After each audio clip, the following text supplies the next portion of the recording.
Hello. So I woke up this morning and I saw that Prince Harry and Meghan has yet another sit down interview that has been released recently, but just a small snippet. So I think the full length interview is yet to come out. And I just had to jump on and give my thoughts. I do have another video pending in the editing stage, but I was like, I need to have this video out just to share my thoughts on that interview that they've done.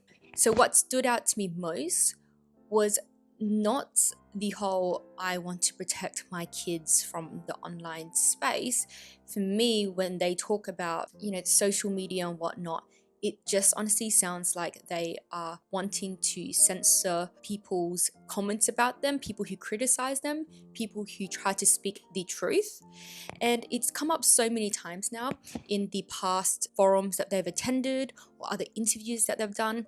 Meghan spoke a lot about how she was quote unquote, bullied online, especially when she was pregnant.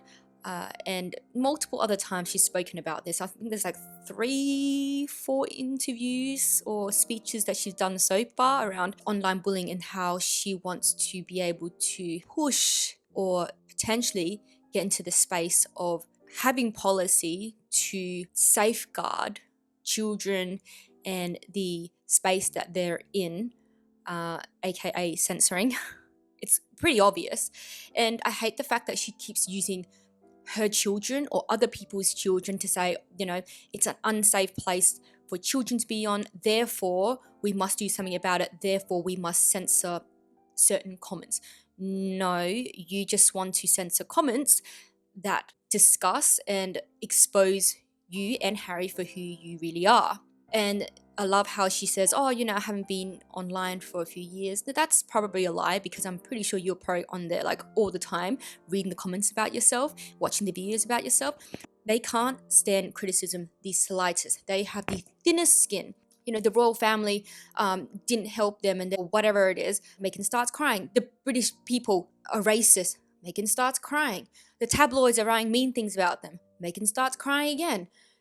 People online criticizing them. Meghan starts crying yet again. It's like she needs to live in this world where she's in a bubble where no one can criticize her at all. And the truth of the matter is, she's trying to use this whole, I want to protect my children and therefore I need to be able to do something to protect them from the online world.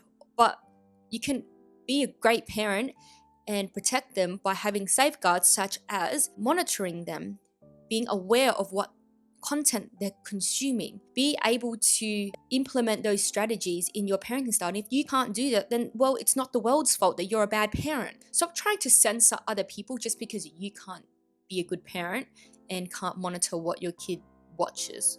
And it seems as if they're so paranoid about anything happening that they have to dictate everything around their children's life. Like, for example, their children can't go to the UK. They're scared about the online bullying that their kids might face. For some reason, I feel that maybe their kids don't even go to school and that they're homeschooled at home because Harry and Meghan are too paranoid to let their kids leave the house.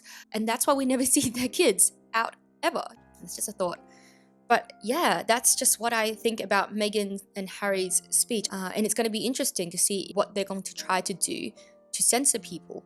And might I add that them pretending to be such caring humanitarian, just they care about the children in the world and they want to protect these children. Give me an effing break. These two grifters don't care about anyone but themselves, and they like to put this mask on that they're just saving the world, one TV interview at a time.